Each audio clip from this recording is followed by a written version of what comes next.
Good evening, everyone. This is Dolores Cannon with the Metaphysical Hour. And we've been gone for quite a while, but now we're live tonight. This is November the 8th, 2013. And we just got back from a wonderful cruise of the Panama Canal.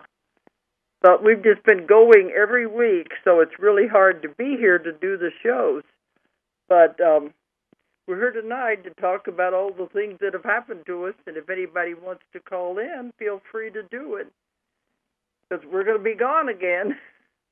We're on the road. Feel like Willie Nelson, on the road again. I think that's our mantra. Our theme song. Yes. Okay. But before we get into the cruise, we did a cruise of the Panama Canal. We had a class on the cruise. But right before we did that, we unexpectedly was called to go out to Hollywood. Do you want to give the toll-free number first before you go into all that? I guess I better. Yeah, because we are, I said you could call in, anybody that wants to call in. Okay, the toll-free number is 1-888-627-6008. 888-627-6008. Well, it's been 3 weeks ago now or more. Yeah, we thought we were going to have a week off, and we were called to go out to Hollywood, and I was filming for a movie they're making out there about UFOs, and they're really working hard on it. Oh, yeah. It's called 701. Now, it's an unusual title, but it's because they said the government...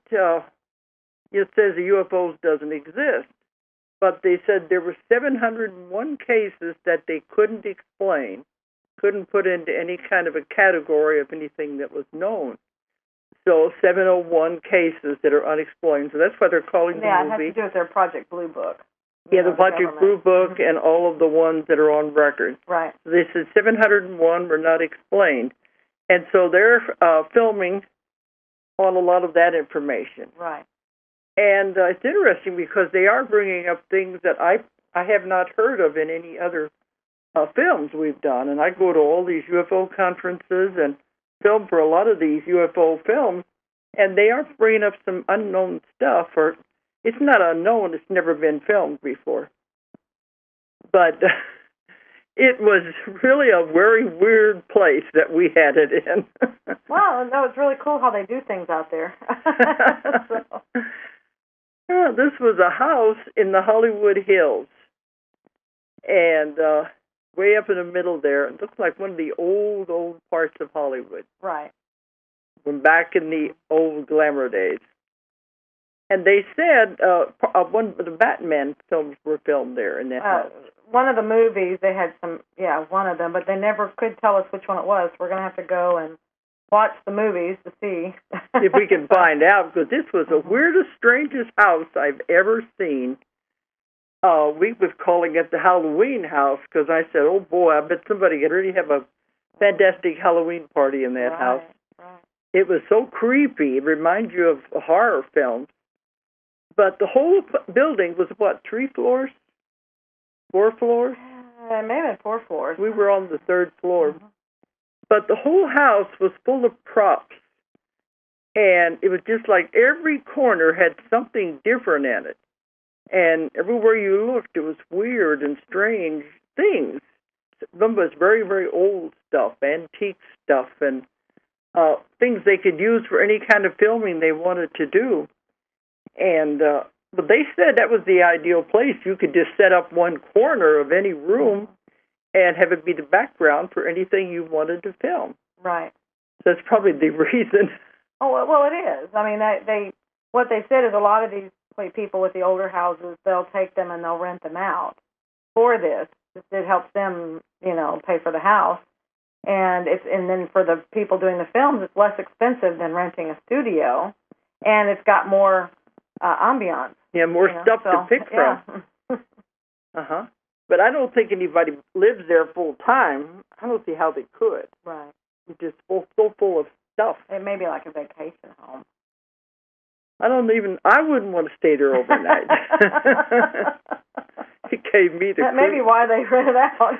It gave me the creep. Although I think some people were staying there while they were doing all of this. Some of them were.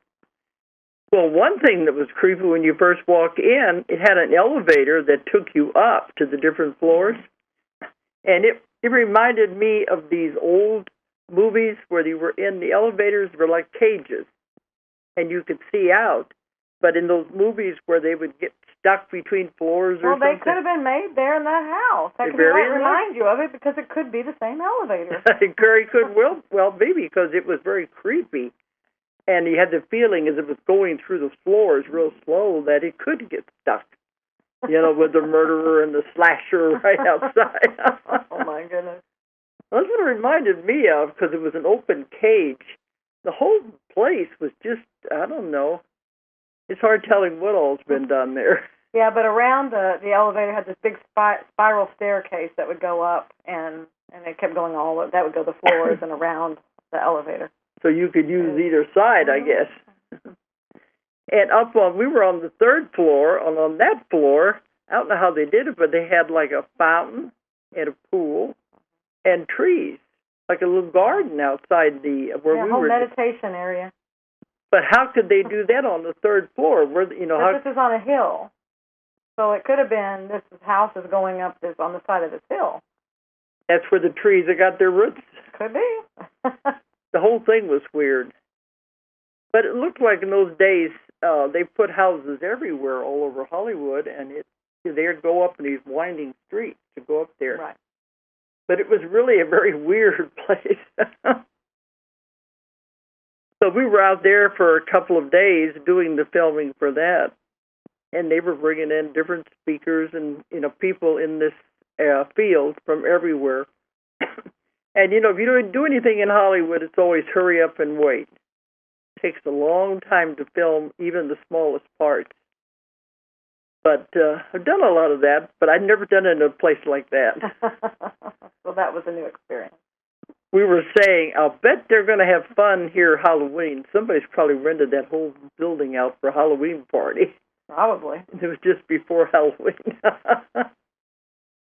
So anyway, that was a strange one. Mm-hmm. We never know where we're going to end up. That's the fun of it. That was a surprise because we thought we were going to have that week off. And then we got back and we went on the cruise. We've been wanting to have a class on a cruise. We have a lot of classes, but they're always in hotels. And we had the idea this last year, why don't we have a class on a cruise? We didn't know if anybody would be interested like we were, but we said, why don't we combine a vacation with a class? And so we were looking at the different kinds we could do. And I've always wanted to go through the Panama Canal and find out more about that. That's one place we haven't been. So I said, why don't we look into that? But in order to have enough days at sea to have a class, it had to be a 2-week cruise. Because you can't have classes or workshops or lectures when they're in port. Everybody wants to get off the ship and go see things. So we chose this one with the Panama Canal, but it was 2 weeks. Toward the end, I think we was beginning to think it was getting a little long. We were ready to come home. Yeah, that was a lengthy cruise. I mean, the longest we had been on before that was 10 days. That was the year before, last year, when we did a cruise of the Mediterranean. It was nice. It's just we were working most of it, so it might have been different if it was more of a vacation. Play. Yeah. Mm-hmm. But everybody else was having fun with it. They all said they really enjoyed it. We ended up with more people than we thought we were going to have. Right. At 40 in the class, and they were it was really enjoying it. And it was just different. You're on a rocking floor instead of a solid floor. But right after we were going out, they said that Hurricane Raymond was coming up through Mexico. It used to be hurricanes never were on that side. It was coming across. It went across. It was from the Gulf, and it was going across. It went across land, and then it was going across the Pacific. It was going out. That's how it got over there. Mm-hmm. Because usually they wouldn't hit that side of America. But I think it was the second or third day we were out, and they said the ship was going along the coast of California and Mexico, so it was smooth waters in there. And then they said this hurricane was coming, and they were supposed to be pulled into a port. Yeah, it was our established port. We were at Puerto Vallarta, and we were supposed to leave that evening to go to the next port, down going south. But then they said because the hurricane was coming in there, they decided to stay another day. Well, the hurricane was going across. They were going to sit there and let it pass in front, and then where they headed out again. Yeah, because otherwise they would have been right in the middle of it. And you don't want to be in the middle of a hurricane if you're on any kind of a ship. Because my husband, Johnny, was on the carrier one time, and they misjudged where it was, and it was back so long ago, they didn't have the exact way of tracking these things as they do now. But he was on an aircraft carrier, and they misjudged and got right in the path of one. And it was terrible because it tore the ship all up. And he said those waves were so high that the ship would come up and then slam down. And so it tore up the whole deck, the landing part where the planes would land. And it tore big holes in the sides of the ship. And they were tying themselves to chairs and everything to keep from flying around the room. So he said that was one of the... I'd be wanting off of that ship. Well, that was one of I'm getting off at the next... They were out in the middle of the ocean. They couldn't go anywhere. Right. But I think, I don't know if they blamed the captain or what, but they misjudged where it was going to be. But he said that was one of the most memorable experiences he had when he was on there, and he was on in Korea and Vietnam. But when it finally limped back to port, all tore up, they put it in dry dock and had to make repairs, so he got off the ship then. Mm-hmm. But so, when he talked, that was a carrier is a huge ship. Huge, yeah. That if that happened to that, I don't know what it would be like with a passenger liner like we were. Well, our ship was larger, and you can probably tell the story about what happened in San Diego, but ours was larger than the carrier. But I don't know. I mean, it's probably the same because they're all steel. They're all, it wouldn't have been, we would be people that wouldn't know how to necessarily handle a situation. They knew to tie themselves to chairs. Well, people may not know to do that. Some way to a post or something just to keep the otherwise. They would tell us stay seated. Like on those few times when we had some rough stuff. But they said just order room service and stay in your room. Right. But he said it was pretty bad, and he said even if you were to jump overboard when that was going on, you'd drown because there was above the water. It was like mist in the air. I don't think you mean that the way you said it. Of course, you'd drown if you jumped overboard. But well,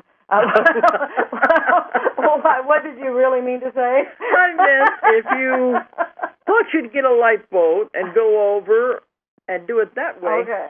He said you'd drown anyway. Yeah, that makes more sense. Because he said about 5 to 6 feet up, it's like mist of water in the air above the waves. You couldn't breathe anyway. So it was very weird, the stories he told about that adventure in the middle of a hurricane. But anyway, we stayed overnight, so let it pass. Did you want to talk about San Diego first? Yeah. Or?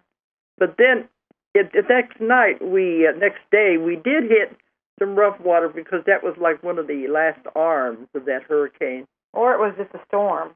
I think it probably was one of the arms, but I think they were saying it was just a storm that was there. And it could have been that or a combination. But. Mm-hmm. But anyway, that was the only rough part. But the captain was smart. Mm-hmm. He wasn't going to mess with a hurricane. So he did say later, this has been an eventful cruise. Right, because there are other things that happen, too. But. On the cruise. Right. So you never know what's going to happen. But, yeah, one thing that was really weird, we stayed overnight. We got to San Diego right before the ship was going to be pulling out the next day. We had to be on board. I always like to get there ahead of time.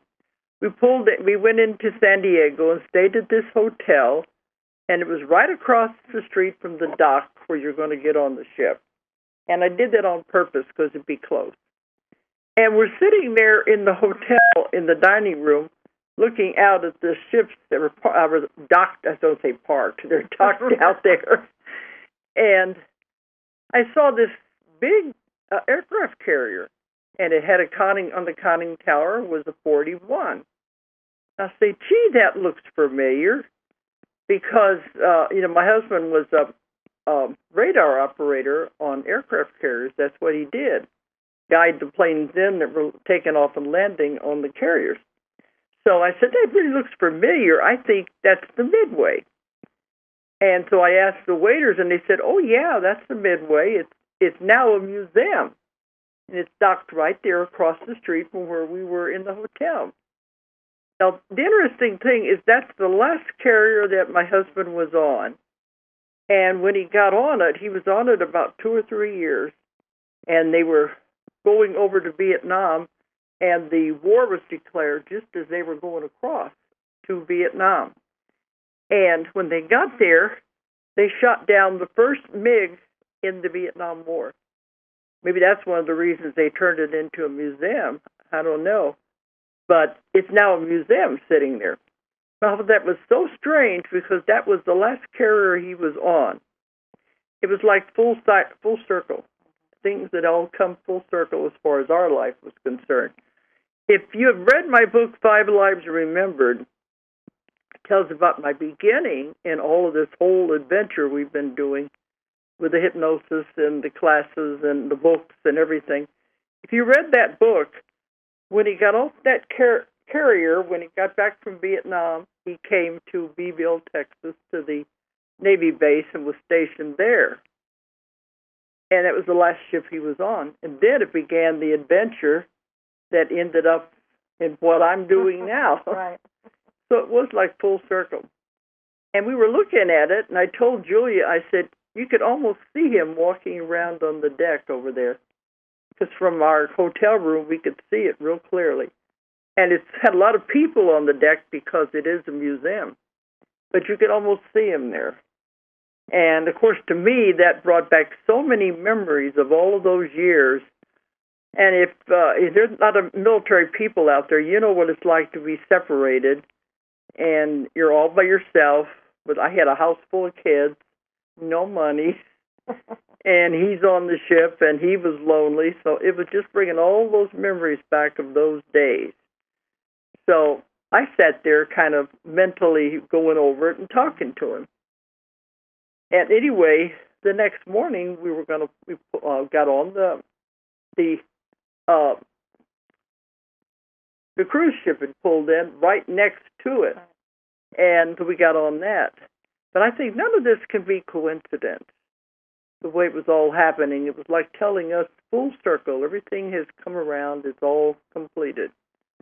And as we pulled out of the harbor, we went right past it and pulled away from it. But it was one of a lot of very emotional memories for me. That's going back 45 years when all of this began in the 60s. Mm-hmm.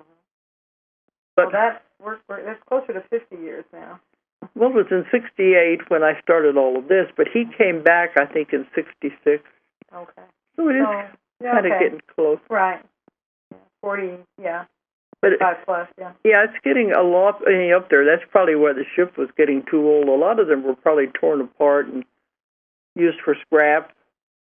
But that one, maybe because of the history, was turned into a museum. And it's there in San Diego Harbor. But it's just really emotional to me to have all those memories about it as we're pulling out and watching it recede. I asked Julia to take pictures because I know we're never going to be out at that place again. But anyway, to make it even stranger was the next day. And I've told you many times of what the strange occurrences we have when we're having the class that happen. all kinds of weird stuff that they do. They like to play tricks, and they're very mischievous. Well, the next day, we started the first day of the class, and when the class was all in there, and I told them about that. And that was that carrier, because they'd all seen it, about what it meant to me. Anyway, after lunch, when we came back, I have a little digital clock that I keep in there while we're doing the class. And I looked at the clock after lunch, and it had switched to military time. Now, if you know what military time is, it's the same as what they use in Europe. It's just 24 hours. A 24-hour clock. Instead of the way we do it, we start over again at 1 o'clock afternoon. So it had switched to military time. And I looked at that and I said, oh my gosh, how did that happen? And I was showing it to the class. It couldn't have happened that me pushing the wrong button, because you have to push a couple of different buttons to switch it to that. So it was really weird, but it was like Julia said, it was almost like he was talking to us. That he heard us and he was talking to us after we were on the cruise then. So it was very emotional. To me, it meant something. Mm-hmm. For somebody else, it wouldn't make any sense. It meant something to me. Somebody else might not have even noticed it. Probably not. But all of a sudden, why was a clock on a different time? Well, like we say, there's signs all over the place. They're constantly giving us signs. You always say you said you're always giving us messages. We just have to learn to watch. Right. Constantly messages. Because tell them what you say, how you get different messages in different ways. Well, just that. I mean, they've told me that we're constantly delivering messages to you, constantly talking to you. And we're all the time over here going, I wish they'd give me a sign. I wish they'd give me a sign. And they're constantly giving them to us. It's just up to us to recognize them. And sometimes they're actually signs, billboard signs or anything. They're actually signs. So it's all kinds of things. And it can be like that. It can be something, it has significance to you. It can be when the clocks go 11 and 22, and those are signs. Those are messages. Yeah. It can be you hear something on the radio, or you see something on television. Somebody walks up to you and says something. You read it in a book. A book falls on your head, and it's got exactly, opens to the page. It has something. All kinds of ways they deliver messages. So it's just a matter of being open to it. Be aware. Yeah. Because like you said, people are saying, give me a sign, give me a sign. And then they don't. And then they have expectations of what this sign is supposed to look like. No, just be open to however it may come through. And that's it. That's all. Because I've seen them hysterically. I see them when they're yelling at people. It's like, will you listen to me? And the person's going, I wish they'd tell me something. We hear that all the time. Right. How can I talk to them? How can I hear them? Mm-hmm. We're always getting that. Right. We said they're right there. They are right there just going, hello. They've told us in many of my sessions they're screaming at us. Mm-hmm. But that's it. I think people expect it to be more dramatic. And many times I just hear a song on the radio, and I know they're telling me something. Right. But see, you have to acknowledge that. Once you acknowledge that, then you'll get more things. But if you shut down on that and say, no, it's got to come this way, this is what it has to look like, then it won't happen, or it'll be very, very limited in what it can do. But if you'll just be open, acknowledge this one, then you'll have other things start coming in that you acknowledge. Every time you acknowledge something, it opens up more and more and more. I think people expect it to be dramatic. Mm-hmm. Something really earth-shaking happen. Oh, it is so That'll get their attention. It's so subtle, you don't even notice it. So you acknowledge it. Unless they finally pierce through the veil. Like I said, sometimes it comes through like somebody's yelling at you, because they are. And I think that's when it finally pierces through. Or you pierce, something pierced. Well, we said, too, they're giving us messages all the time, slowly and subtly. Mm-hmm. And if you don't listen, eventually they're going to hit you up the side of the head. Right. They'll get your attention one way or the other, and you don't want to wait till that happens. That's when you're waiting for something dramatic, and even then, people don't recognize it as a message. Exactly. And that's why they have to keep getting louder and louder, and then they're going, I wish they'd tell me, and you can see by their whole life they've had all these incidents happening where they've been talking over and over and then louder and louder and louder to them, and they still aren't hearing it or seeing it or anything. So. Because, like other people say, something like it's so simple when the clock is changing time. Oh, you imagined it or you pushed a button or something like it. You can reason it out. Mm-hmm. But if you just accepted that it was a message, and then you will get more. Yeah, you'll be open to more. It's all in the acknowledging, because then that starts building the trust. And as you trust, all those things open you more and more and more. Like I said, it's like a muscle that you're building, you're working. And as you work it, then it gets bigger and bigger and bigger. The connection does. Mm-hmm. It just opens more. But you have to acknowledge and trust. If you don't, you're going to shut it down every time. So, because they say, what do we have to do? I mean, you might say, oh, yes, I want this on one hand, but then when it happens, you shut it down and you don't give it anything. Well, you're shutting it down yourself. So, because you're wanting something more dramatic. If we even had one man in the class that kept saying, I want to hear him. I want to have communication. But yet when he talked about his life, he was getting instincts and feelings. Well, absolutely. And he wasn't acknowledging that is them. That's how it works. That's how it works. And like I said, everybody receives their information in different ways. And as many different ways as there are of doing things, there are that many ways of getting information. But some people want to define it and restrict it to, well, this person sees it or hears them. So that, and I don't get it that way, so that means it's not happening to me. Well, no, that's not what it means at all. It just means you have your definition really closed down. Open it up and allow, gut instinct is one of those things. They might say, well, it's just your instinct. Well, where do you think that comes from?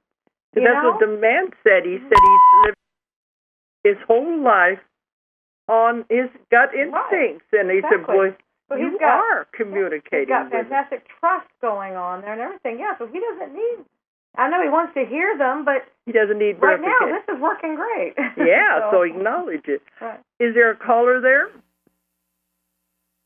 Yes. Hello. Hi, this is Bessie. I'm from Tennessee. Hello to both ladies. I just think the world of both of you. Read all your books, Dolores. But I have you guys were talking about signs, how they show you signs. I've been noticing 333 several times a day, every day for several months. So I assume that they're trying to tell me something there. And also, Julia said on an episode, I think it might have been a rerun, of how when you hear these tones or the ringing in your ear, like I hear a lot of that. I've been hearing that a lot over the last year, especially when I meditate. Oh, I wonderful. think Julia said something that has something to do with your vibration or something. It does. It's a frequency. It's like it's a calling for you to raise your vibration, and that would make sense if it happens when you're doing meditation, because your vibration and your frequency is different at that point. And so it's like this higher frequency. It's like it's a calling to you to raise your frequency. And your meditation time is a perfect time to raise it, because you are in a very light state, and that's all you have to do to raise your frequency, is just to get yourself lighter.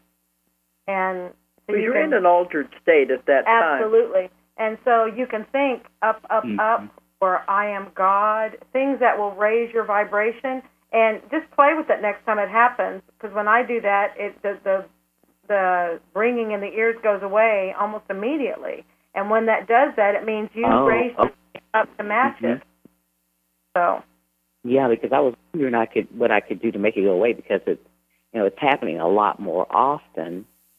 Mm-hmm. So okay, well that's good information to know.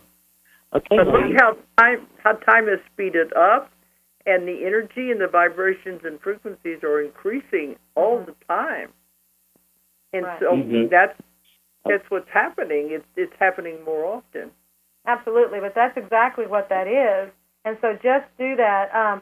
I like, you know how they joke, you know, I like to joke with like the Peter Pan, how they say, you know, think happy thoughts and you can fly. Well, it's along the same lines. It makes you lighter.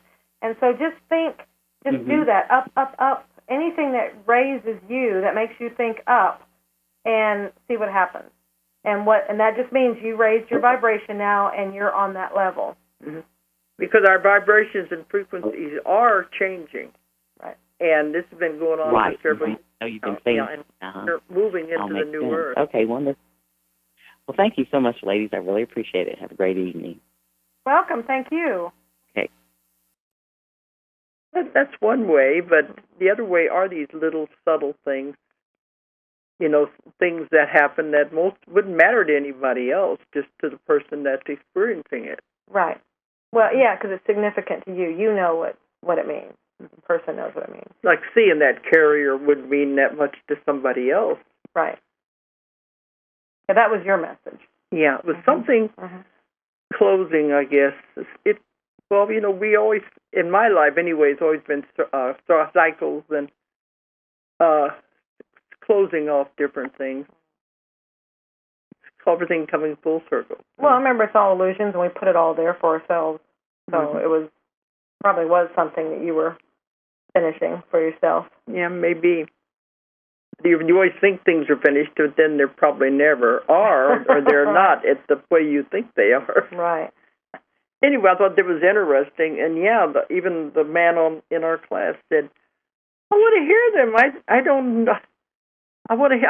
Why don't they talking to me?" And yet he was having great success in his life by following his gut instinct. Exactly.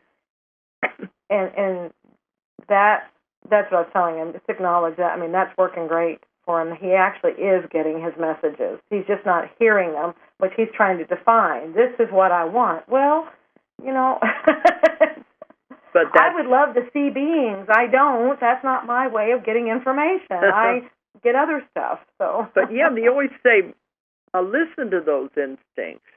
That's them talking to you. Right. And if you follow what you're hearing, you're never going to go wrong. Absolutely. Because they're guiding you. But what else happened on the cruise then? We had a lot of floating.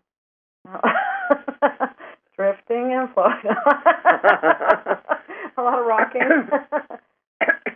Well, that one day after we finally did start sailing, we, like you said, we hit that little bit of a storm. It was one of those arms or something, and that was a rocky day. And it was a rocky night. They had at night. They had to stop twice, though, to take people off that were sick. Right. And they had pulled into a port, and they couldn't pull in all the way, and they got them off the ship some way. Yeah, and that's what he was meaning by it was an eventful cruise, because we had the hurricane, we had to stop and let people off, we had to, do things that were not in the charted course. Yes, it was out of the ordinary. Mm-hmm. And they don't take somebody off of the ship unless it's pretty bad, because they do have a doctor and an infirmary on there. So it was interesting. I thought it was a cruise for old people, not counting me, of course. Of course not. Because there were wheelchairs, strollers, walkers everywhere. Strollers, I mean, scooters.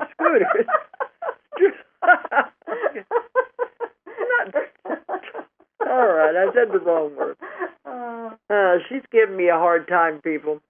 It's what I do. It's my job.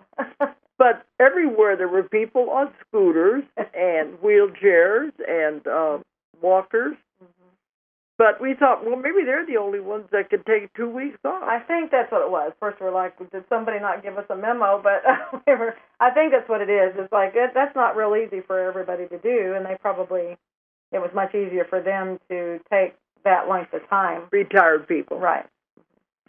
But that was one complaint. They said people can't take a week vacation, but not 2. But otherwise, I think it went real well. It did. It went very well. I was trying to think if there was anything else that happened. Well, besides the Panama Canal. Oh, I was getting to that, yes. I mean, on the way down, we went stopped at, because these are different stops than we've been used to going to, so that was nice. We had stops in Costa Rica and Port Chiapas. That was interesting. I actually that's where we stopped that was where we stopped, not Puerto Vallarta, it was Port Chiapas. We held there while we were waiting for the storm to go by. And, yeah, that's where we stopped. But that was interesting. It's a little town. Uh-huh. But the main reason I wanted to do the cruise in the Panama Canal, because that's something I'd never seen, and I wanted to see how it was done, because I'd heard so much about it. So it took the whole day to go through the Panama Canal, because they just inch along. Because, you know, the Panama Canal, when it was built, the ships, of course, were much smaller. And now, after they began to get bigger, they cannot build any ships wider than the canal because you couldn't go through. So they have a limit on how wide they can be. That's why I think they're building them taller. Yeah, more floors. If they go up, then they go out. So. Yeah, more floors up, because they wouldn't be able to go through it. Now, there's ships in Europe that are wider, but those are for the Mediterranean cruises and those areas. They would never be able to go through the canal. But I wanted to see how it was done, and it was fascinating to watch. We saw some pictures of it later, and there was a ship right next to us. It had, like you would want to say, 2 lanes of traffic and a little meridian down the middle, what it looked like. And they were going the same direction, so we could watch the ship next to us go through and see it better. And they go through with just like with inches to spare. It was so close. It was a really tight squeeze. And that's why they were just inching along to go through there. Well, it was also, those trains are what were kind of taking us through. I don't know how much we were doing on our own power through there. I don't think the captain could have done it, try to steer it through there. No, they keep it locked in place, and then it, it gets in those blocks, and it fills up, and then it just moves through to the next one. But it was smooth in a different way. I don't think it was going on its own power. I think they were taking it through. But just like a little train on either side of the ship with cables connected to it, and like they were pulling it through. So it was just inching along. And then they have the locks that when you're coming in on the west side that raise the ship, and then when you get through, they will lower the ship on the east side. And I kept thinking, why? I always want to know why. My curiosity, I want to know, why do they have to do that? Why do they have to raise the ship up? And then they gave us little booklets that found out that the middle part of the isthmus, when you're going across there, is higher than the sides. So you've got to raise the ship up to that part. And they did it in an interesting way. They bring the ship in, then they close the locks. And it's big gates, solid gates that close, and then they put the water in. I'm going to say pour the water in. Yeah, they pour it in with the bucket. Yeah. And it raises the ship up, and then it gets the right level. They open the other one in front of it, and it goes through, and then they close it. It went through 3 of these as it was raising it up. And then when we finally got it raised high enough, we went into it was the largest man-made lake in the world. He said was. There's probably another one now. And they said when they were building the canal, they had to dam some rivers up there. And then when they did that, it created this huge lake. And it was full of lots of little islands that were covered with jungle, and nobody lives on those islands. And they said those were the tips of the mountains, what used to be the mountains. So you hit that lake, and the captain has to dodge around the islands. I think that's where they picked up the pilot, and that guides them through there. They know where to go. Yeah, because that's what he said. He has to maneuver through the island to get to the other side. And it took all day to do all of this. Then you get to the other side, you got to be lowered down. And it went into these locks again, just barely squeezing through with inches on each. It didn't look to us like he had any room at all. No, that picture that you got from the front of the ship, it doesn't look like there's inches. Maybe an inch. It's not much room at all. But then they come in, and the lock comes in, and they drain the water out. It makes it lower. And then it goes through the other lock and lowers it again. And whoever figured this out, he must have been a genius to figure out a lock system. Because they said in the beginning, this was first thought of back in the end of the 1800s. And everybody said, you can't do it, because the only way to get from one side to the other, you had to go all the way down around South America and come back up. And for years, they were trying to find the Northwest Passage, they called it, to go across the top of the world through the North Pole and up in the ice. And a lot of explorers lost their lives trying to find some way to go through that way, and nobody could ever find it. And the only other way was to go all the way around South America. But in the end of the 1800s, when they first came up with the idea, they said it couldn't be done. And they had a lot of failures, too. But then whoever came up with this idea has been a genius. So we went all the way through the locks, and everybody's up there on the decks watching as the whole thing makes these maneuvers. It was, and that was what I wanted out of the whole trip, was be able to see it do this. You did. I did. I got one more, what they call the bucket list. Bucket list, yeah. Yeah, that's one thing I wanted to do, and I was able to say now I've seen the Panama Canal and how it works. Firsthand. Mm-hmm. Right there. I always want to see things firsthand. Then we know ourselves how it happens. So that took a whole day, and then we came out of that and went into the open sea. That's when we figured out it's smooth as long as you follow the coastline. You start into the open sea, headed for the islands in the Caribbean, it gets rough.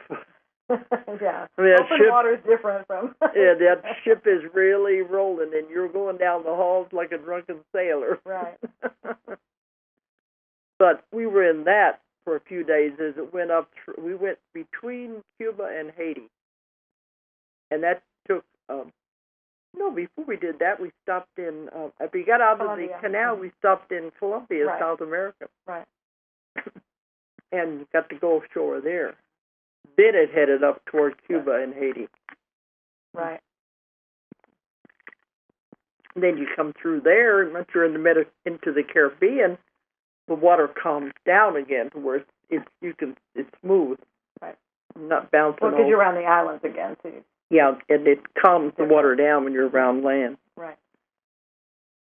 And then we hit Miami, Fort Lauderdale. Then we came home. But I know when years and years and years ago, when I first went to the Philippines, well, that's when Julia was only a year old. And I was pregnant with Nancy, and we went on the ship because we were going to be stationed in the Philippines, in Cavite City, across the bay from Manila. And it took us a month to go across. We went over on the troop ship. Now, that was a whole lot different than this. I guess it might take weeks now if you were going to go the other way. There was a troop ship, and they were taking some families on there. It seems so primitive compared to what they've got now. Well, it was a troop ship. They probably didn't even have cruise ships back there. Because someone was talking about the cruise ship started, and who was telling me this? They started in the 70s. And that's when the Love Boat was airing. That TV that's series. That's when the cruise ships were starting. That's when they started doing it. Yeah. Well, we went over there. You were born in 50. Well, don't tell everybody. The 50s. Okay. Late 50s. Okay. But so I don't think there was any cruise ships back then. But the troops were in the bottom of the ship, and they had little staterooms up on the top part, decks, and we were in one of those. And we were going out of San Francisco, and we were going out under the Golden Gate Bridge, and the captain announced, hate to tell you this, but the first thing we're going to do is hit a storm on the way out. Let's just turn around and go back. That's what I was thinking. Is it too late to turn around? Right. But it was pretty bad. It was rough. We had bunk beds in the room. That's all we had, and we had a crib that you were in. And we had to tie that to the side of the bunk beds, otherwise it was sliding all over the floor. And you were asleep, and yet you got sick. So I said, that shows it had, I thought you had to be awake to feel the motion. You got seasick anyway. But it was not like they have nowadays. When you were eating in the dining rooms, they had long tables, and they had a ridge built up all around the table, a couple of inch ridge. And that was to keep, because the dishes would slide all over the table, to keep them from going in the floor. That does sound kind of primitive compared to what they're doing now. Oh, yeah. A lot. What do you think about it? And entertainment, we all put a show on. Oh, okay. Of ourselves. All the ones of the Navy wives and everything, we did a show. So we had our own entertainment. But then coming back from the Philippines, we were there for 2 years. By that time, we had 2 more children that were born there. And we flew back, and it took a week to fly back. So those really were the old days, I guess. Yes, they were the old days. Prop plane. Mm-hmm. And it was also for troops and things. And we had to stop at different places, islands and things, to refuel. So, and that was the dark ages. Yes. And now you get on something that's a floating city. Right. I guess I didn't know when they started that. I remember who told me that. Who was even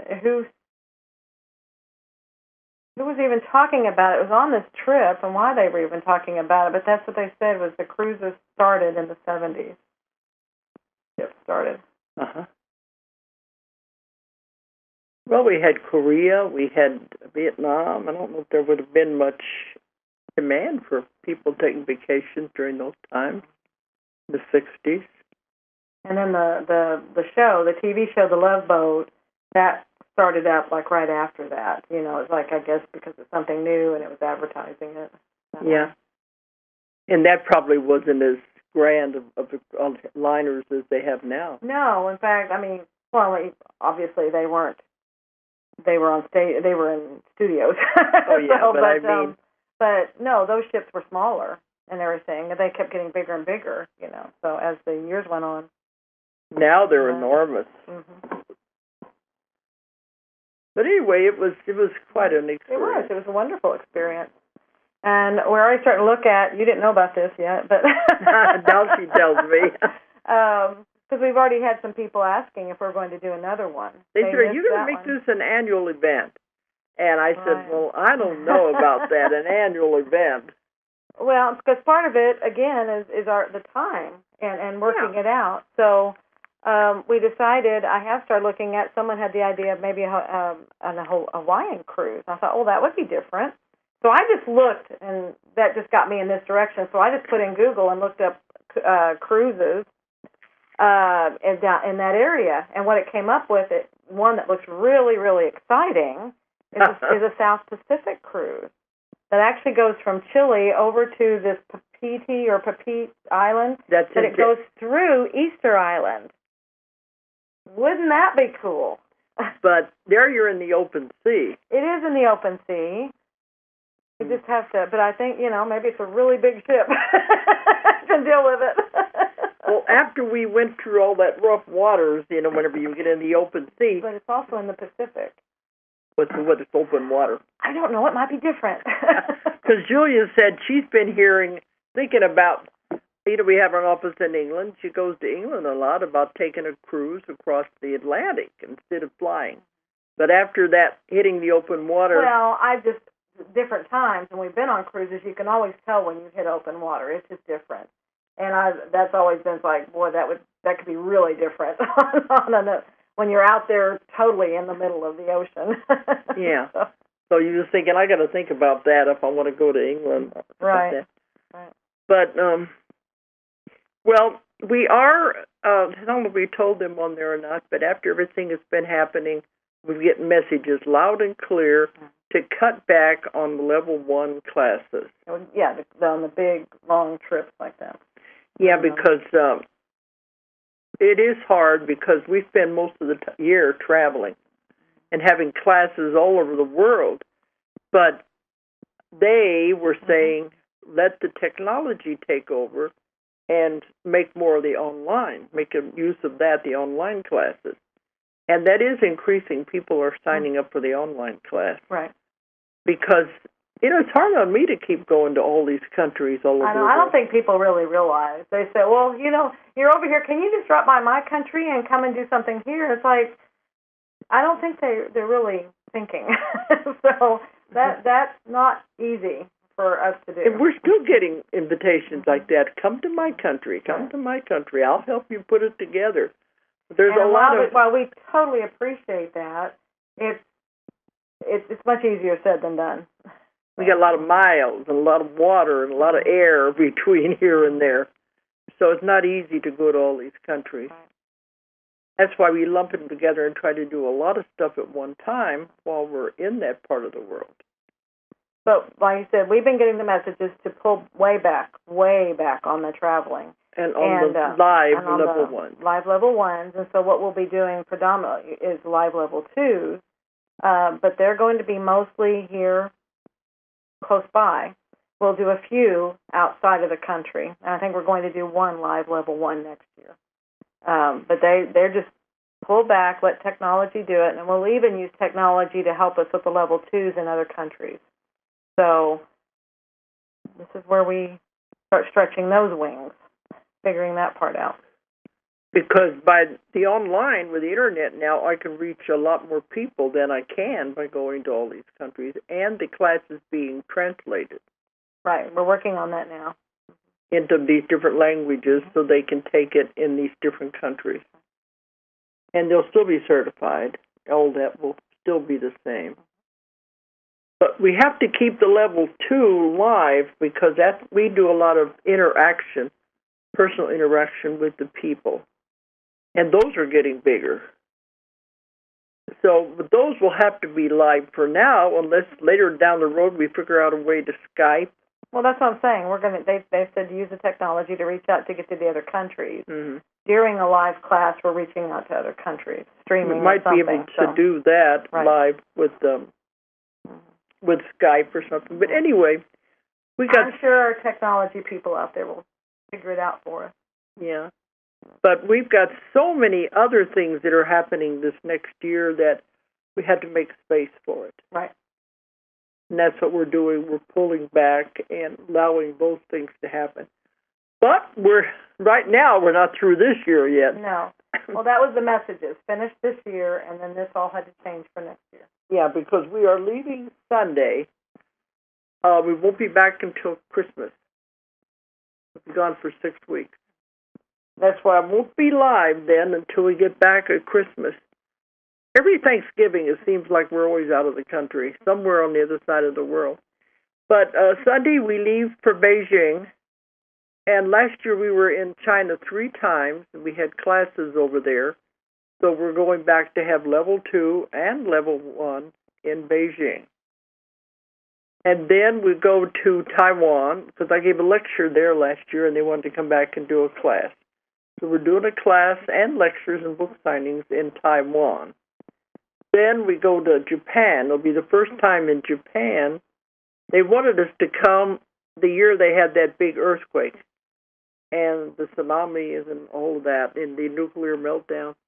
But they had to cancel. So we didn't go that time. But we're going to Japan this year after Taiwan. We'll have a first class there. Then when that's done, we scoot down to Australia. And I used to do many cities in Australia, but this time we're just going to do one. It's going to be Sydney. And I want everybody to know, if you're thinking about having a level 1 and a level 2 class with me. We're going to do both. Or, yeah, but not we're doing both classes. Mm-hmm. But if you're thinking about doing this live, this will be the last time that I can think of I'm going to be in Australia. For a while. We're not making any plans. Yeah, I'm sure down the road you might be back, but not anytime soon, no. This will be the last class anybody would be able to get into. So if you're thinking about it, go online and check it out so you can get into it. It'll be in Sydney, That'll be in December. Yeah. It's around the middle part, because after that's over, then we head back, and we're back here just before Christmas. So there won't be any more live shows until we get back Christmas time. So anyway, check out the website. It has our schedule if anybody's interested in these other classes. I don't think you want to go to China or Japan. You never know. They might. Those are all done with translation. And we are planning on maybe one live level 1 in America. It'll be in September. We're honing in on the date. So. I thought it was going to be, summer is too busy with the conferences. It'll be September. Okay, but check our website on www.ozarkmountain.com, OZARKMT.com. They want your schedule. They need to go to your site. It's on there, DoloresCannon.com. Yes, that's where your schedule is, all the classes. They're not on Ozark. Okay, but if anybody's interested, we are changing our travel thing. So anyway, we're coming to the time to stop, and we won't be back on again until Christmas, but my ghost will be on, clone. Your clone will be here. My clone will still be on every week, but we'll be back live when we get back Christmas at the end of the year. Right. So thanks for listening tonight, and everybody have a happy Thanksgiving, and have a happy life. Have a happy life. You're so funny tonight. What a happy life. I know, it just sounds funny. No, it don't. Sounds like you're never seeing them again. Everybody have a great... I don't see them. They're in the virtual out there. Okay. All right. Good night, everybody, and thanks for listening. Make it great. If you enjoyed the show, check out more of our other videos and be sure to subscribe and click the like button. Thank you for listening to the Metaphysical Hour with Dolores Cannon.